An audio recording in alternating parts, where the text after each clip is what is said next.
Գիտեք, որ անցած շաբաթվա մեջ քրիստոնեական աշխարհը տոնում էր մի տոն, որը կոչվում էր Հիսուսի համբարձում։ Գիտեք, որ քրիստոնեական աշխարհում կան տարբերություններ, այդ տոնակատարությունները թե երբ, որ ժամանակ պիտի կատարեն, բայց մեզ համար դրանք նշանակություն չունեն։ Կարևորը որ մենք գիտենք դրանք կան, դրանք իրականություն են, տեղի են ունեցել։ Մենք հավատում ենք դրանց ու ամենակարևորը գիտենք դրանց նշանակությունը մեր կյանքում։ Հալելույա։ Դուք գիտեք դրանց նշանակությունը մեր կյանքում։ Իհարկե համբարձման մասին երկար չեմ խոսելու, ընդամենը մի փոքրիկ հատված պիտի ասեմ ու ավելի շատ դրա թողած հետևանքի մասին պիտի խոսեմ մեր կյանքում, թե ինչ կարա անի մեր կյանքում, որպեսզի մենք դրանից օգտվենք։ Ուրեմն ինչպես դա տեղի ունեցավ։ Գիտեք, որ մոտ 2000 տարի առաջ Հիսուսը ծնվեց երկրի վրա, սրանք պատմական փաստեր են։ Ապրեց 33 տարի ու մի փոքր ավելի։ Այդ ամբողջ ժամանակաշրջանում ինքը ապրեց կատարյալ սուրբ, ոչ մի մեղք չգործեց, ոչ մի սխալ գործողություն, սխալ խոսք չխոսեց։ Այդ սուրբ ձևով ապրեց, որովհետև ինքը չէր էլ կարող սխալ գործել, պոտենցիալ հնարավորությունը ուներ, բայց ինքը կատարյալ մերժել էր իր սրտում մեղքը։ 33 տարեկանում մի փոքր էլ ավելի գուցե ինքը չարչարանք կրեց հրեա ազգում, մատնվեց հեթանոսների ձեռքը, մատնվեց խաչի վրա մահանալուն եւ մահացավ խաչի վրա։ Իր խոսքերով, ինչպես ինքը ասել էր 3 օր հետո հարություն առավ եւ հարություն առած երևաց իր աշակերտներին, հավաքեց նրանց, նորից կազմավորեց իր աշակերտների խումբը, գրվածը 40 օր երկրի վրա ապրելով սովորեցրեց, ինչ որ բաներ խոսեց էլ իր աշակերտների հետ։ 40 օր հետո, երբ որ հավաքել էր նորից իր աշակերտներին մի բլուրի վրա, մի լեռան վրա, ու խոսում էր, օրհնում էր նրանց, գրված այնց օրհնելու ժամանակ առանձնացավ, անջատվեց նրանցից ու բարձրացավ երկինք։ Գրված աշակերտների աչքի առջև բարձրացավ երկինք։ Մենք հիմա խոսում ենք կարծես թե անցյալ կամ վերացական, շատերը չգիտեմ ինչքան են իրական հավատում այս դեպքին։ Բայց իսկապես Հիսուսը աշակերտների առջև բարձրացավ երկինք ու դա տեղի չունեցավ մի ակնթարթի մեջ։ Դա տեղի ունեցավ դանդաղ, գրված աշակերտները նայում էին նրա ետևից, մինչև որ մի ամպ ծածկեց։ Պատկերացնում եք, սա մի բան չէր, որ մեկ էլ աչքները թարթեցին, տեսան Հիսուսը չկա։ Դա մի բան էր, որ Հիսուսը գնում էր երկինք։ Սա քրիստոնեության մեջ կոչվեց համբարձվել, ու այդպես էլ մնաց ու ամեն տարի քրիստոնեական աշխարհը այդպիսի տոն է կատարում, ցույց տալով, որ իրենք հավատում են, որ Հիսուսը կատարել է այս գործողությունը։ Երբ որ Հիսուսը գնաց երկինք, ըստ Աստծո խոսքի մենք գիտենք նա նստեց հոր աջ կողմում, դա մի որոշակի պաշտոն էր, որ ինքը զբաղեցրեց մեր համար։ Հիմա էլ ինքը հոր աջ կողմում նստած ծառայության մեջ է մեր համար։ Բայց այս ծառայության մասին չեմ խոսելու։ Ուրեմն, երբ որ Հիսուսը բարձրացավ իր աշակերտների մոտից դեպի երկինք ու աշակերտները նայեցին նրա հետևից, հետո հենց որ ծածկվեց, իրենք դեռ շարունակում էին նայել։ Նրանք երևի հույս ունեին, որ դեռ կտեսնեն, դեռ ամպը կհեռանա ու իրենք կտեսնեն Հիսուսին։ Բայց գրված է, որ երկու հոգի, երկու մարդ սպիտակ հանդերձներով, դրանք հաստատ հրեշտակներ էին, կանգնեցին նրանց կողքին, ասացին ինչու եք այդպես երկինք նայում։ Ինչպես տեսաք նրա գնալը, այնպես էլ պիտի տեսնեք նրա գալուստը։ Ինչպես գնաց, այնպես էլ պիտի գա։ Կարծես թե այս երկու դեպքերի մեջտեղում ենք մենք գտնվում։ Այն պահին, որ մենք սպասում ենք, թե երբ ամպը պիտի բացվի ու Հիսուսը պիտի երևա ամպերի հետևից։ Դուք դրան հավատում եք։ Գիտեք, սա Հիսուսի գնալը մեր մեջ վստահություն է առաջացնում, որ հենց այդպես էլ պիտի գա,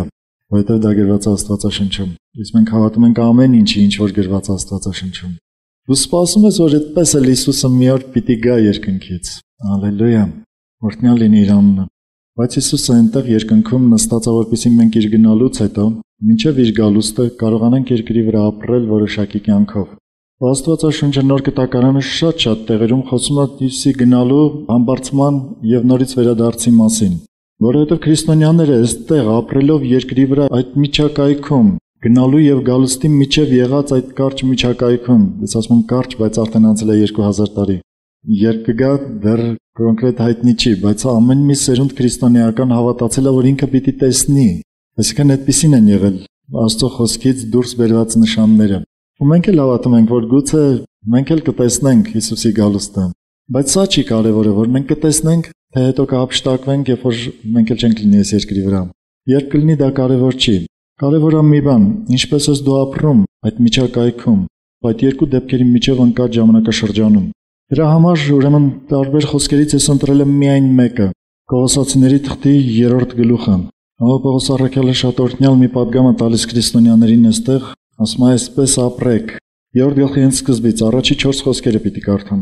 Եթե Քրիստոսի հետ հարություն առաք, ուրեմն վերի բաները փնտրեցեք, որ Քրիստոս նստած է հոր աջ կողմում։ Վերի բաները մտածեցեք, ոչ թե այս երկրի վրայինները, որովհետև դուք մեռաք եւ ձեր կյանքը պահված է Աստծո մեջ Քրիստոսի հետ։ Երբ Քրիստոս մեր կյանքը հայտնվի, այն ժամանակ դուք էլ նրա հետ փառքով պիտի հայտնվեք։ Նկատում եք, խոսում է երկու բաների մասին՝ Հիսուսի գնալու, գալու եւ մեր դիրքի մասին այդ ամեն ինչին վերաբերվող։ Գրված է, թե Քրիստոսի հետ հարություն առաք, ուրեմն վերի բաները փնտրեցեք, որ Քրիստոս նստած է հոր աջ կողմում, նա արդեն նստած է այնտեղ։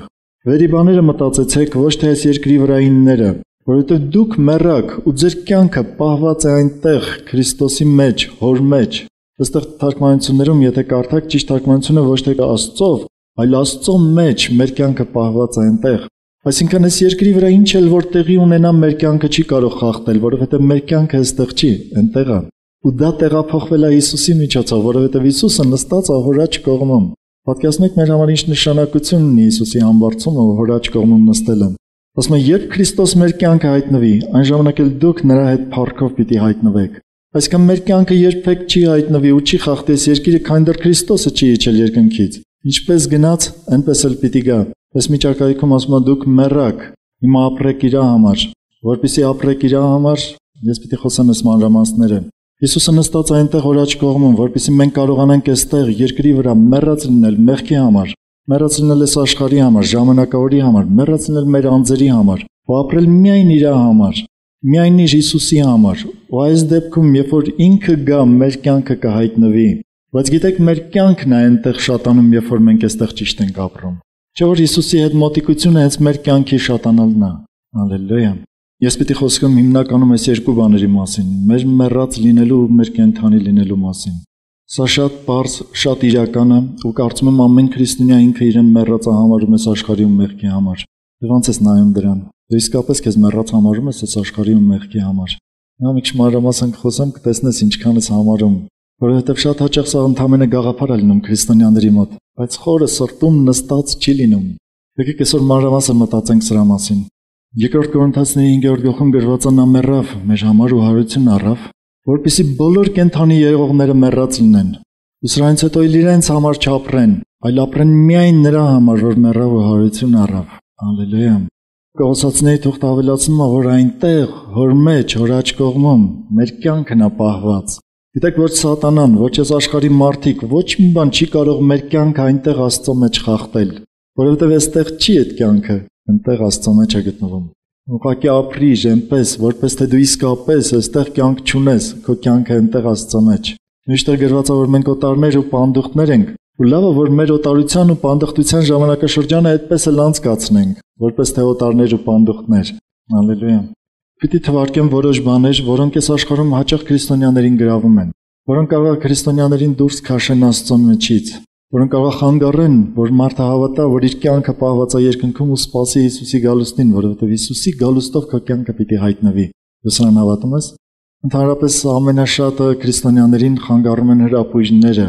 Երբ որ ինչ-որ մի բանով հրապուրում են, ասում են դուրս արի, տես ինչ փայլփլուն խաղալիք ունեմ, դուրս արի Հիսուսի միջից ակոնը կլինի։ Այսպիսի բաներ շատ կան այս աշխարհում։ Զգացմունքների համար, մարմնի ցանկությունների համար հաճելի ինչքան բաներ կան այս աշխարհում, բայց որոնք բոլորովին Աստծունը չեն, որոնք ընդհանրապես կարող են դուրս քաշել քրիստոնյային Աստծո միջից ու տանել մահվան ու ոչ թե տանել Աստծո կյանքի, որը պահված է այնտեղ Աստծո մեջ։ Ես սա շատ հաճախ պիտի ասեմ։ Որպեսզի դուք հասկանաք ինչ է նշանակում մեռած լինել այս աշխարհում մեղքի համար, այս աշխարհի համար։ Դրա համար շատ པարզ օրինակ պիտի բերեմ։ Երբևէ մեռած մարդ տեսել եք։ Կարող եք այդ մեռած մարդուն հրապուրել ինչ-որ մի բանով ու վեր կենա ու քայլի։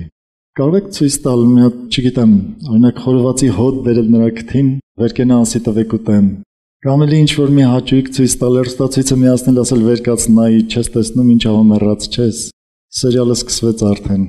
Պատկերացնեք ինչ է նշանակում մեռած այս աշխարհի համար։ Այսինքն չկա այս աշխարհում մի բան, որը կարողանա քեզ հրապուրի, որովհետև դու մեռած ես դրա համար։ Սա դիր խորը քո սրտի մեջ։ Տեղեր են եղել, դեպքեր են եղել, երբ որ ես ուղիղ մարդուն ասել եմ, գիտես, ես մեռած եմ դրա համար։ Երբ որ ինձ առաջարկել են նման հրապույր, դու մարդուն ուղիղ ասել եմ, գիտես, ես մեռած եմ դրա համար։ Բայց ձև չեմ ասում, իսկապես իմ մեջ չկա։ Մեկ-մեկ ես այս բանը հաճախ պիտի ասեմ։ Քրիստոնյաներին հաճախ թվում է, թե իրենց մեջ ինչ-որ կրքեր, ինչ-որ մի բաներ, հրապույրներ զսպելը դրանց դեմ դա ճիշտ է Աստծո առաջ։ Չէ, սկզբի համար ճիշտ է, որ դու իսկապես քո մեջ կզսպես, կսանձես դրանք, մինչև կսովորես, կվարժվես ավելինին։ Բայց մի կարևոր բան իմացիր, Աստված իր սրտում մեղքը չի զսպում, Աստված իր մեջ ուղղակի մեղք չունի, Աստված զզվում է մեղքից։ Այլ որ դու կլինես այնպիսին, որ քո սիրտը մեղք տեսնելիս կզզվի, դու կլինես ճիշտ Աստծո սրտի նման։ Ձգտիր, որ քո սիրտը նմանվի Աստծո սրտին։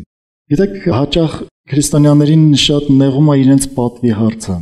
Պատվի հարցում երկու կարևոր բան կա, երկու բաժին կա, երկու ծայրահեղություն կա, որոնք երկուսն էլ գցում են քրիստոնյաներին։ Մեկ-մեկ այդ պատիվը շատ բարձրացնելը բերում է հպարտության։ Մեկ էլ գիտեք, այդ պատվին ուշադրություն չդարձնելը քրիստոնյային բերում է նեղվածության ու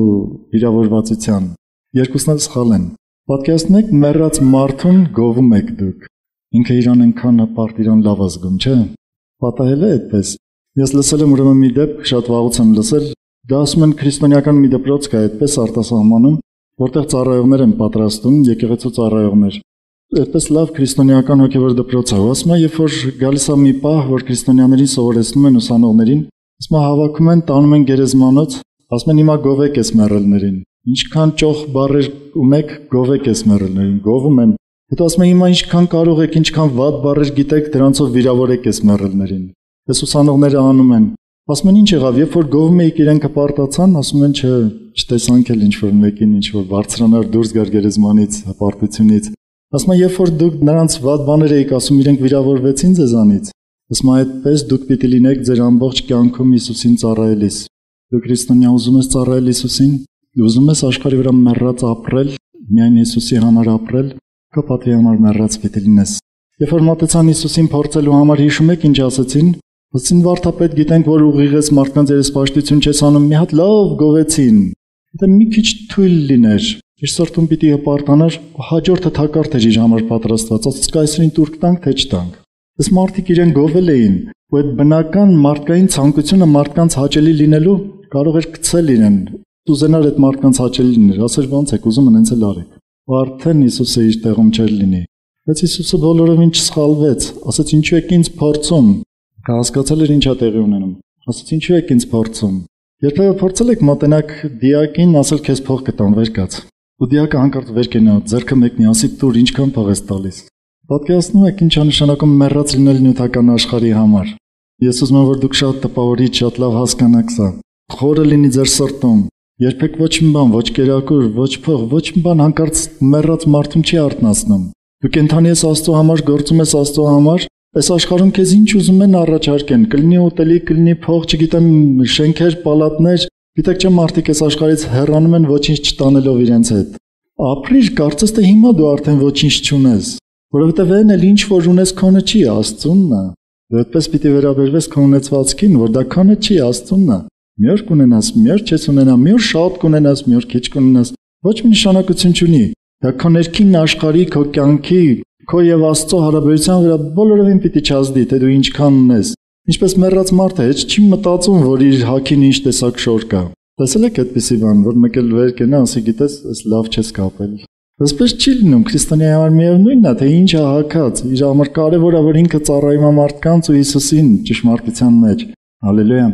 Երբեք ոչ մի հեղինակություններ քեզ պիտի չկարողանան ստիպել, որ դու դուրս գաս Հիսուսի միջից։ Ու հանկարծ դու սխալ բան գործես, մեղք գործես։ Գիտեք, երբ որ մարդը մեռած է, դիակա, չէ՞։ Ուզում է պրեզիդենտ գա իր մոտ ինքը ոտքի չի կանգնում, որովհետև ինքը մեռած է այդպիսի բաների համար։ Ու մարդկանց մեջ հաճախ լինում է, գիտեք ինչն է շատ խանգարում քրիստոնյաներին, որ իրենք հանկարծ մեկ էլ կարող է փորձեն մարդկանց հաճելի լինել։ Ուղղակի ոչնչացրեք ձեր սրտում։ Դուք միայն Հիսուսին հաճելի լինել պիտի փնտրեք ու վերջ։ Ու վերջ, ով ուզում է լինի ձեր կողքին։ Երբ որ դուք փնտրեք Հիսուսին հաճելի լինել, մնացած ամեն բաները իրենց տեղում կլինեն։ Ով Հիսուսի անունը փառավորվի։ Մի բան էլ ասեմ, երբևէ եղել է, որ մոտենաք դիակին ու վախացնեք։ Ասեք ես քեզ կգնդակահարեմ վեր կաց։ Ու հանկարծ այս դիակը վայ վախենում են։ Ինչու քրիստոնյաները պիտի վախենան այս աշխարհի վրա կատարվող դեպքերից։ Ինչու վախեր պիտի ունենան, ինչ որ փող կորցնելու, չգիտեմ, ինչ որ բաներ պաշտոն կորցնելու կամ ինչ որ բաներ կորցնելու կամ թեկուզ իրենց կյանքը, այս երկրավոր կյանքը կորցնելու։ Չէ՞ որ քո կյանքը այստեղ չի, այս մարմնի մեջ չի, քո կյանքը պահված է Աստծո մեջ, երկնքում Քրիստոսով, ու կհայտնվի, երբ որ Հիսուսը երկնքից գա։ Հալելույա, իր անունը փառավորվի։ Ոնց է քո կյանքում այս բոլոր դեպքերը։ Մի ընդհանուր բան ասեմ, որ այս բոլորին է վերաբերվում։ Քո կյանքում, գիտեք, կենթանություն ունենալը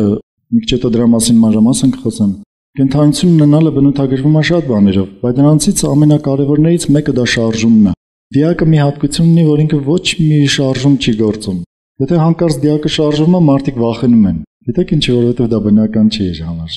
Երբ որ դուք շարժվում եք փողից ելած, Աստծո համար սա բնական չի։ Երբ որ դուք շարժվում եք ձեր պատվից ելած, Աստծո համար սա բնական չի։ Երբ որ ինչ-որ մարմնական հաճույքի, ինչ-որ մի բանից, Աստծո համար սրանք բոլորովին բնական չեն։ Աստված չի սիրում ատում ավակ այսպիսի բաները։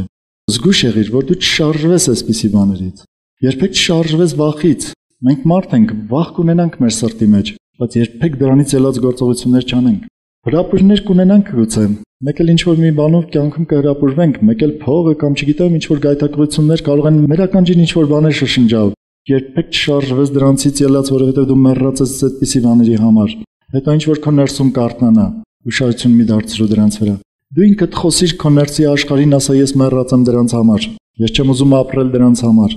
Պողոս առաքյալը ասում է,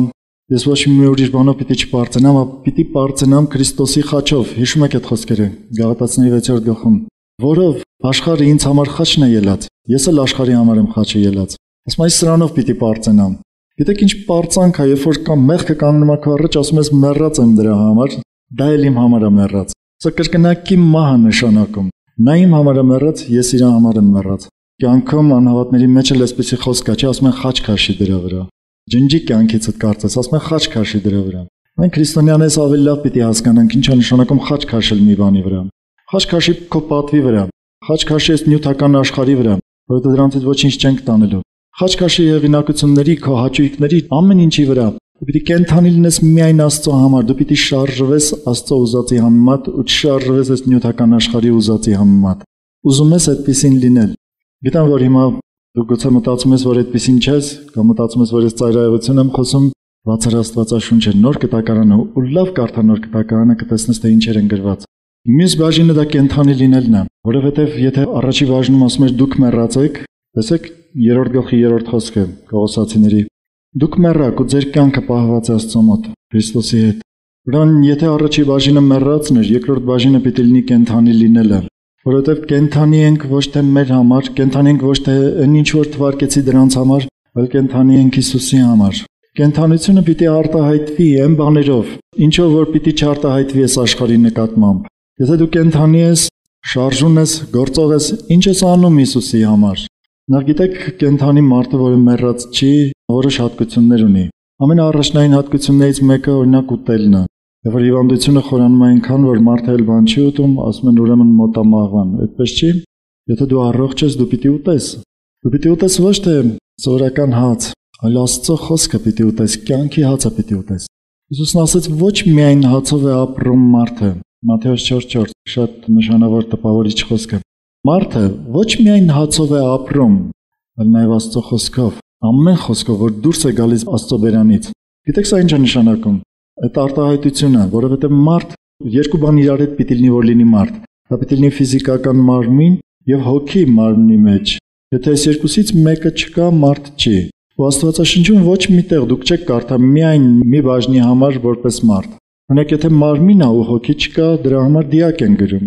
Եթե հոգի է ու մարմինը չկա, գրված են մարդկանց հոգիներ արտահայտությունը։ Բայց երբ որ երկուսն իրար հետ են, ասվում է մարդ։ Դրա համար Հիսուսն ասաց մարդը ոչ միայն հացով, այսինքն մարմինը հացով, այլ նաև ամեն խոսքով, որ դուրս է գալիս Աստծո բերանից։ Աստծո բերանից դուրս եկած խոսքը մեր հոգու համար կերակուր է, ու երբ որ մենք ուտում ենք, մենք լցվում ենք, մեր հոգին ուժեղանում է, առողջանում է, կանգնում է Աստծո առաջ ու կարողանում է շարժուն ու գործող լինել։ Կարողանում լսել Աստծուն, ամենակարևոր բաներից մեկը։ Ուրեմն ուտելն է շատ կարևոր։ Եթե մենք ուտող ենք Աստծո խոսքը, ուրեմն մենք դրանով ցույց ենք տալիս, որ մենք կենդանի ենք։ Հալելույա։ Մի ուրիշ բան, որ շատ կարևոր է, դա շնչելն է։ Երբևէ նկատել եք, որ դիակը շնչի, ըրծքավանդակը բարձրանա, իջնի, այս մեռած մարդիկ չեն շնչում։ Քրիստոնյայի շնչառությունը դա Սուրբ Հոգու իր մեջ ընդունելն է։ Դու ինչքան ես աղոթում օրական, ու քո աղոթքը ինչքանով է հաղորդակցություն Սուրբ Հոգու հետ։ Եթե դու շնչում ես Սուրբ Հոգուց, ուրեմն դու կենդանի ես Աստծո համար։ Դու իսկապես կանգնում ես աղոթքի հաճախակի, ու երբ որ աղոթքի ես կանգնում, դու զգում ես, թե Սուրբ Հոգին ոնց է լցվում քո մեջ։ Ինքտակարան Սաղմոսներից մեկում գրված այսպիսի խոսք, ասում է՝ «Բերանդ լայն բացարա ու ես պիտի լցնեմ»։ Ոչ թե նյութական կերակուրով պիտի լցնեմ, այլ Աստծո հոգով պիտի լցնեմ, բայց ասում եմ բերանդ լայն բացարա, սա մեր բաժինն է, լցնելը Աստծո բաժինն է։ Մենք բերաններս լայն ենք բացում լեզուներ խոսելով, մենք բերաններս լայն ենք բացում Աստծուն փառաբանելով, բարեխոսությունով, ամեն ինչով ինչ որ խոսում ենք։ Ու հաճախ դու կապրես, որ կարծես թե դու շնչում ես Սուրբ Հոգին, որ նա լցվում է քո մեջ, ներշնչում ես աղոթքի ժամանակ։ Գիտեք, շնչառությունը երկու փուլից է կազմված։ Դա ավելի մանրամասն չեմ ուզում ասել։ Երբ որ դու ներշնչում ես ու արտաշնչում ես։ Երբ որ դու աղոթքի ժամանակ ու խոսքը կարդալու ժամանակ կներշնչես Սուրբ Հոգին, հետո մարդկանց մոտ լինելիս կխոսես, դու կարտաշնչես այդ Սուրբ Հոգին։ Ու մարդիկ կզգան Սուրբ Հոգու ազդեցությունը իրենց կյանքում։ Մարդիկ կառնեն Սուրբ Հոգու հոտը իրենց կյանքում։ Ոչ թե քո մարմնավոր փիլիսոփայության այս աշխարհի գիտությունների ինչ որ բանի հոտ, այլ Աստծո հոտը կառնեն քեզանից։ Ահա թե ինչու շատ քրիստոնյաներ շատ են խոսում Աստծո մասին, բայց ոչ ոք չի ապաշխարում, որովհետև Սուրբ Հոգու հոտը չեն առնում։ Կարող ասեն շատ խելոք է, շատ իմաստուն է, բայց ոչ մի անգամ չեն ասում Աստծո մարդը, Աստծո ազդեցությունը կա իր կյանքում, իր միջոցով։ Շնչում է Սուրբ Հոգուց ամեն օր, չէ՞ որ շնչառությունը մի բան է, որը չի պակասում մեր կյանքում։ Անկախ նրանից մենք այդ պահին կենտրոնանում ենք մեր շնչառության վրա, թե ոչ մենք շնչում ենք, ու ոչ մի պահի կանգ չի առնում դա։ Օրինակ ուտելու պահը մենք ժամանակ առ ժամանակ գիտակցում ենք ու ասում ենք սոված եմ, ուզում եմ ուտել, բայց շնչառությունը երբեք կանգ չի առնում։ Հիմա հասկանում եք ինչու Պողոս առաքյալը գրեց անդադար աղոթք արեք։ Շատերը ասում են, բա որ անդադար աղոթք անեմ, ոնց գնամ աշխատանքի, ոնց մարդկանց հետ խոսեմ, սրա մասին չի խոսքը։ Խոսքը նրա մասին է, որ քո սիրտը միշտ կլինի Աստծո հետ, որ ցանկացած պահի քո սիրտը, միտքը զբաղված կլինի Աստծո խոսքով, ու քո շնչառությունը կդառնա դա։ Սա հենց այնպես չի եղել իմ կյանքում, ես շատ պրակտիկ ապրել եմ սա, որ կարծես թե ինձ թվացել է Սուրբ Հոգին իմ շուրթերի վրա լինի, երբ որ ես բերանս բացում խոսում եմ, ինքը լցվում է ներս։ Չեմ ասում նրա համար, որ դուք փորձեք փնտրել այդպիսի բան։ Կարող է ձեր կյանքում էլ ուրիշ ձևով արտահայտվի։ Հիշեք միշտ, որ սրանք մասնակի են, ամեն անձի համար յուրահատուկ են։ Ասում եմ իմ հետ է այդպես եղել։ Չեմ ասում, որ միշտ պիտի այդպես լինի։ Նոր կտականում գրված ասում է բոլորս էլ խմեցինք Սուրբ Հոգուց։ Այ հենց սա է խմելը, որ դու խոսում ես լցվում է քո ներսը, որ դու լցվում ես Աստծո ներկայությունով ու Սուրբ Հոգով։ Մի ուրիշ բան, որը շատ կարևոր է մեր համար։ Մենք շարժվում ենք Աստծո խոսքով։ Եթե քրիստոնյան կենթանի Աստծո համար, ուրեմն պիտի շարժվի Աստծով, Աստծո միջոցով, Աստծո առաջնորդությունով։ Տեսեք, մեռածը դիակը, մոտենամ ասում ես վերկած գնանք կինո, ինքը չի շարժվում։ Վերկած գնանք մյուս սենյակ, վերկած գնանք աշխատանքի, ինքը չի շարժվում, ինքը մեռած է։ Երբ որ Աստված քեզ ասում է վերկած գնա, այսինչ տեղը դու վեր ես կենում գնալու։ Երբ որ Աստված ասում է այն քույրը քո կարիքն ունի, հիվանդ է կամ չգիտեմ էլ ինչ որ մի բան, դու վեր ես կենում գնալու։ Չէ՞ որ դու դրանք կարդացել ես Աստվածաշնչում։ Որքանով ես առաջնորդվում Աստծուց, այդքան կենթանի ես Աստծո համար։ Մի բան նայիր քո կյանքին։ Քո շարժումը քո կյանքում ինչից է կախված։ Եթե դու գնում ես միայն փողի համար, գուցե փողն է քո կյանքում շարժողը։ Քո կյանքում, քո սրտում շարժող ուժը ի՞նչն է։ Աստծո առաջնորդությունը, եթե դու կենթանի ես Աստծո համար։ Սա պարզ մի ուրիշ խոսքով Աստվածաշնչում գրված է հնազանդությունն Աստծո խոսքին, որը գրված է ամեն բանից թանկարժի, բոլոր տեսակ զոհաբերություններից թանկարժի։ Ամեն ինչից առավել Աստծո խոսքին հնազանդվելը։ Հալելույա։ Մի ուրիշ խոսք, մի ուրիշ բան, որ գրված է հենց այստեղ, Կողոսացիների 3-րդ գլխում։ Գրված է, եթե Քրիստոսի հետ հարություն առաք, ուրեմն վերին բաները փնտրեք, ուր Քրիստոսը նստած Աստծո աջ կողմը։ Հաջորդ խոսքում ասում է, վերին բաները մտածեք, ոչ թե այս երկրի վրայինները։ Փնտրել վերի բաները, որտեղ Քրիստոս նստած Աստծո աջ կողմում։ Վերի բաները մտածել, իսկապես քո կյանքում, քո մտքի զբաղվածության ժամանակը, որն է ավելի գերակշռում, երկնային բաների մասին մտածելը, թե երկրավոր բաների մասին մտածելը։ Այս նյութական մարմնի հոգ տանելը, թե հոգևոր հոգ տանելը, քո հոգուն հոգ տանելը։ Ես սա խոսում եմ միայն նրա համար, որ դու ճանաչես ու հետո որոշում կայացնես, թե ինչ պիտի անես։ Բայց իրականում սա է, որ Աստված ուզում է, որ մենք մեռած լինենք այս աշխարհի մեղքի ու շատ այդպիսի բաների համար ու ապրենք միայն Աստծո համար։ Միայն Աստծո համար։ Չլինի, որ մեկը մտածի, որ մի քիչ էլ իր համար։ Հենց այդ մի քիչը թողեցիր դժվարություն ես ունենալու։ Մարդիկ ընդհանրապես մտածում են որոշակի իրենց կյանքում կուտակելու մասին։ Նույնիսկ այն ամենաքիչ աշխատավարձ ստացող, դժվարությամբ ապրող մարդիկ ավելի մտածում են, ասում են մի բան ետ գցենք, մի բան խնայենք, մի բան պահենք, հետո պետք կգա գուցե մի օր։ Գիտեք, Աստվածաշունչը խորհուրդ է տալիս, ասում է կուտակիր երկնային գանձեր։ Հիմա կհարցնեք ինչպես, ես ես կարծում որ կարդանք իրար հետ Առաջ Տիմոթեոս 6-րդ գլխում 17-ից 19 խոսքերը։ Գրված է այսպես, ասում այս աշխարհի մեջ հարուստ եղողներին պատվեր տուր, որ չհպարտանան, եւ անստույգ հարստության վրա հույսերը չդնեն, ապա կենթանի Աստծո վրա, որ ամեն բան մեզ առատորեն տալիս է վայելելու, բարիք գործեն, բարի գործերով հարստանան, առատաձեռն լինեն, ուրիշների պիտույքներին հաղորդ լինեն, բարի հիմ գանձեն,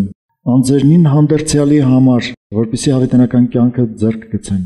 Գրված է բարի հիմ գանձեն իրենց անձերի համար, հանդերձյալ կյանքի համար, ոչ թե այս աշխարհի համար, այլ հանդերձյալ կյանքի համար։ Գիտեք հանդերձյալ ինչա նշանակում, բոլոր թարգմանություններում այդպես չեք գտնի։ Որոշ թարգմանություններում գրված է հանդերձյալ կյանք, երբ որ մենք այս ֆիզիկական մարմինը կհանենք մեր վրայից, կանցնենք հանդերձյալ կյանքի մեջ։ Որ Պողոս առաքյալը գրում է, որ Սուրբ Հոգին մեզ պատրաստում է նրան, որ մենք կարողանանք փոխել, սահանել, նորը հագնել, կամ էլ նորը սրա վրայից հագնել։ Սուրբ Հոգին մեզ պատրաստում է դրան։ Հալելույա։ Մի կարևոր բան էլ։ Ես գիտեմ, որ երբեք քրիստոնեական կյանքը, այս մեռած լինել աշխարհի համար, ապրել Աստծո համար, միանգամից չի ստացվում։ Այնպես չի, որ դու հիմա լսեցիր, ասացիր ես ուզում եմ այդպես լինի, ու վերցրանից հետո այդպես կլինի։ Գիտեմ, որ դրա համար ժամանակ է պահանջվում, ընթացք է պահանջվում։ Ու դրա համար ուզում եմ, որ իրար հետ կարդանք 2 Կորինթացիների 4 գլխից։ Եթե ունեք գրքեր, ինձ հետ կարդացեք։ 4 գլխի 10 եւ 11-րդ խոսքերը։ Պողոս առաքյալը գրում է Կորինթացիներին այս ձևով. ամեն ժամանակ Հիսուսի մահը մեր մարմինների մեջ ենք կրում, որպեսզի Հիսուսի կյանքն էլ մեր մարմինների մեջ հայտնվի, որովհետև մենք, որ կենդանի ենք Հիսուսի համար, միշտ մահվան ենք մատնվում, որպեսզի Հիսուսի կյանքն էլ մեր մահկանացու մարմինների մեջ հայտնի լինի։ Եթե Հիսուսը մեր կյանքը պահած չլիներ Աստծո մեջ երկնքում, մենք երկրի վրա այսպես ապրել չէինք կարող։ Եթե մեր հույսը միայն երկրի վրա լիներ, մենք այսպես ապրել չէինք կարող։ Գիտեք, Հիսուսը նստած է հոր աջ կողմում անընդհատ բարեխոսելով մեզ համար։ Իր համբարձումը շատ մեծ նշանակություն ունի, բայց ինքն է, որ գնաց նստեց հոր աջ կողմում, ուղարկեց Սուրբ Հոգին մեր մեջ, որը մեզ զորացնում է այսա կատարելու համար։ Գիտեք ինչու, երբ որ օրինակ մարդուն խոսում ես ինչ որ աշխարհում փող զիջելու կամ իրենց պատիվը զիջելու, մարդիկ շատ վատ են զգում դրանից։ Բայց քրիստոնյաների երբ որ խոսում ես, ընդհանրապես լավ են զգում, եթե իրենք ճիշտ քրիստոնյաներ են։ Գիտեք ինչու? Որովհետև իրենց մեջ ներգործում է Սուրբ Հոգին, որովհետև դա Աստծո կամքի համեմատ է ու իրենց մեջ ներգործում է Սուրբ Հոգին։ Եթե ես խոսում եմ ավելի նվիրվելուց, աշխարհի համար մեռնելուց, Աստծուն նվիրվելուց, ու ձեր մեջ առաջանում է նույն ցանկությունը այդպես ապրելու, ուրեմն ձեր մեջ գործում է Սուրբ Հոգին, դրանից ուղղակի ուրախացեք։ Գիտեք ինչու? Որովհետև եթե վերցնենք մարմնավոր նյութական տրամաբանությունով, ես բոլորովին աննորմալ բան եմ ասում այս աշխարհի համար։ Դա նորմալ չի այս աշխարհի համար, այդպես չի։ Դա նորմալ է Աստծո համար, ու կատարյալ է իսկական Աստծո համար։ Համար երբ որ խոսում ենք այնպիսի բաներ, որը նորմալ չի այս աշխարհի համար, բայց մեր մեջ առաջանում է ձգտում դա իրականացնելու մեր կյանքում, հենց Սուրբ Հոգին է ներգործում քո մեջ։ Դրանից ուրախացիր ու հնազանդվիր Սուրբ Հոգուն։ Գրված է ուրեմն այս 10 եւ 11 խոսքերում Կորինթացիների, ասում է, որ մենք ամեն օր, անընդհատ, ամեն ժամանակ, ձեր մոտ այդպես է գրված, ամեն ժամանակ, հենց դրանով սկսում է 10-րդ խոսքը։ Ամեն ժամանակ մեռնում ենք, Հիսուսի մահը մեր մեջ իրականացնում ենք, որպեսզի Հիսուսի կյանքն էլ մեր մեջ իրականանա։ Իր անունը փառավորվի։ Ինքը առաջին օրինակն էր, որ գործեց այդ բանը, որ մահացավ, հարություն առավ ու գնաց երկնքում նստեց հոր աջ կողմում ու գրված է, որ իր մեջ պահված է մեր կյանքը։ Մեզ մնում է ամեն ժամանակ երկրի վրա, ամբողջ ժամանակաշրջանում, մինչև Հիսուսի երկրորդ գալուստը մեր մեջ դաստիարակել, որ մենք պիտի մտածենք ու փնտրենք երկնավորը, կուտակենք գանձեր, որոնք պիտի տանենք երկինք։ Իսկ այս երկրավոր բաների համար մենք անընդհատ լինենք մեռած։ Անընդհատ սա իրականացնենք ուղղակի մեր կյանքում։ Սա իրականանում է, գիտեք ինչպես, ամեն ժամանակ ճիշտ ընտրություն կատարելով։ Մենք այսօր հենց այս պահին կարող է քո կողքին հայտնվի մի դեպք, որտեղ դու ընտրություն ունենաս կամ փողը կամ Աստված։ Մի ուրիշ պայմանում քո առջև հայտնվի մի դեպք, որտեղ դու ընտրություն ունենաս կամ քո պատիվը կամ Աստված, կամ Աստծո խոսքը։ Մի այլ դեպքում կամ դու պիտի հնազանդվես Աստծուն կամ ինչ-որ մի հեղինակությանը, կամ դու քո վախին պիտի հնազանդվես կամ հեղինակությանը։ Այս ճիշտ ընտրությունը ամեն ժամանակ, ճիշտ ընտրությունը քեզ կբերի ճիշտ արդյունք քո կյանքում։ Ու հաճախ դու ինքդ քո մեջ ասա, ու ոչ միայն քո մեջ, կարող ես նաև բարձրաձայն դավանել։ Ես մեռած եմ մեղքի համար, ապրում եմ միայն Աստծո համար։ Կարող ես դավանել։ Հաճախ դու ինքդ քեզ ասա, ես մեռած եմ իմ համար։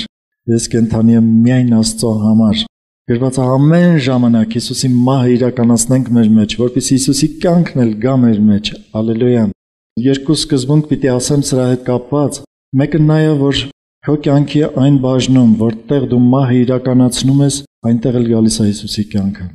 Քո կյանքի այն բաժնում, որտեղ դու մահը չես իրականացնում, այդտեղ Հիսուսի կյանքը չի գալիս։ Օրինակ, եթե պատվի հարցում ես չզիջեմ, երբեք այդ բաժնում Աստծո կյանքը չի գա։ Եթե ես զիջեմ փողի բաժնում, այդ բաժնում Աստծո կյանքն էլ, օրհնությունն էլ, ամեն ինչն էլ կգա։ Եթե մի մեղք պահեմ իմ կյանքում, բոլոր մեղքերն ուրանամ, ոչնչացնեմ իմ կյանքից, մի հատ պահեմ, այդ մի բաժնում չի գալու։ Գալու է այն մյուս բաժիններում, բայց հետո այդ մեկը կարա փչացնի նաև այն մյուսներին։ Մի բան էլ, գիտեք, որ խորություն ունի հոգևորությունը մարդու կյանքում, կամ կա հոգևոր հասակ։ Որքան թույլ ես տալիս, որ մահը իրականանա քո կյանքում, այնքան էլ կյանքն է ուժեղանում քո կյանքում։ Սա էլ մի կարևոր սկզբունք է, որ որքան ես թույլ տալիս, որ Հիսուսի միջոցով կատարված գործը քո կյանքում մեղքի, այս աշխարհի նկատմամբ մահագործի, այնքան էլ գալիս է կյանքը։ Ինչու ոմանց կյանքում Սուրբ Հոգին առատորեն է լինում, ոմանց կյանքում շատ ուժեղ է լինում, մարդիկ օրհնություններ են ապրում, մարդիկ հենց խոսում են, մարդիկ ազդվում են Սուրբ Հոգուց, ինչու՞։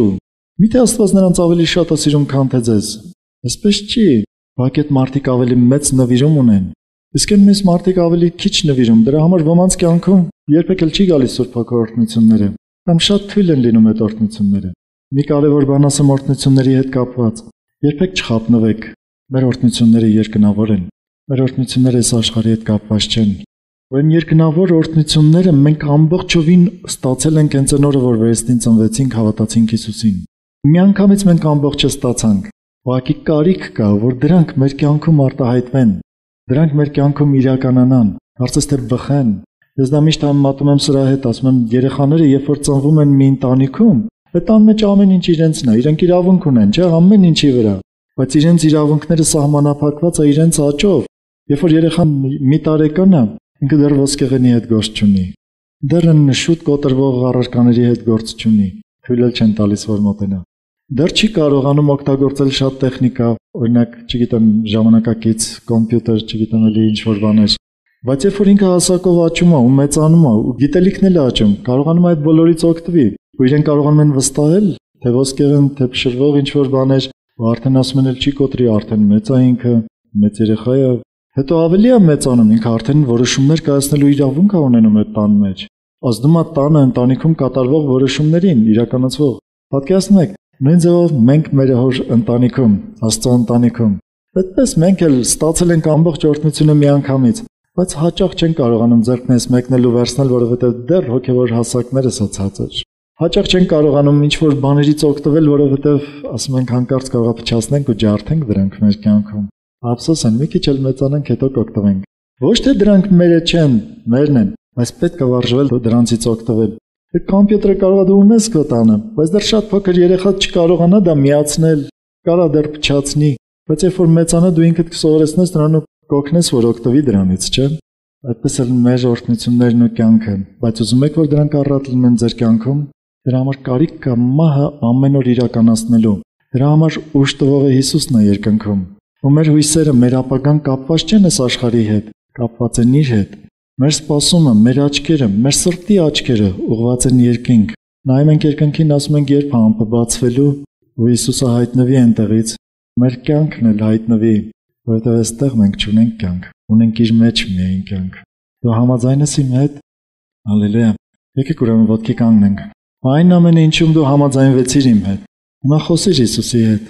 Քո շուրթերից խոսիր, քո սրտիդ խորքում եղած խոսքերից խոսիր։ Եթե նույնիսկ հիմա քո կյանքում իրականացած չի, բայց աղոթիր, որ իրականանա քո կյանքում։